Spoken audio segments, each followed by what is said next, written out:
কত পুলিশ যে হত্যা করছে তার তো কোনো হিসাবও নাই।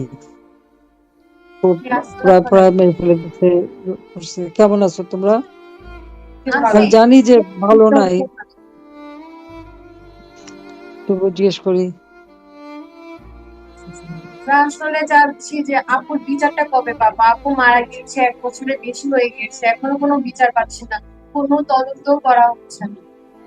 আমার বাবার তো কোনো দোষ ছিল না, আমার বাবা সম্পূর্ণ নির্দোষ ছিল।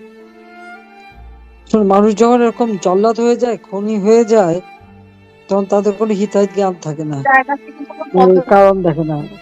কত পুলিশের যে আগুন দিয়ে পোড়ালো, ঘরের মধ্যে আটকায় রেখে পুলিশ ফাঁড়িগুলিকে আগুন দিয়ে পোড়ালো। আবার যাত্রাবাড়ি দিকে ওকেও তো বলছিল বাড়িতে আগুন দিয়ে ফ্ল্যাট পুড়াই বাড়িতে দিই, খুঁজছে কোথাও পুলিশ আছে কিনা। মানে ওকেও বলছিল পুলিশ তো যে তার ডিউটি করে, আফতাব পুলিশের যখন তো কোনো ফালাতে বলতে ফালে নাই। ফালাই দে, হুম। নাহলে আগুন দিয়ে পুড়াই দিই। পরে কিছু পাবলিক আবার জোর হয়েছে যে না, স্যারকে তো আমরা চিনি, স্যারকে দি। ও পাবলিকই দেয় নাই যে না, স্যারকে দিব না, স্যারের বাসা কাছে। বাসাটা আমাদের, ওই রাস্তাটা আমাদের বাসা থেকে হয়তো 5 মিনিট, মেইন রোডটা। পরে ওরাই দেয় নাই।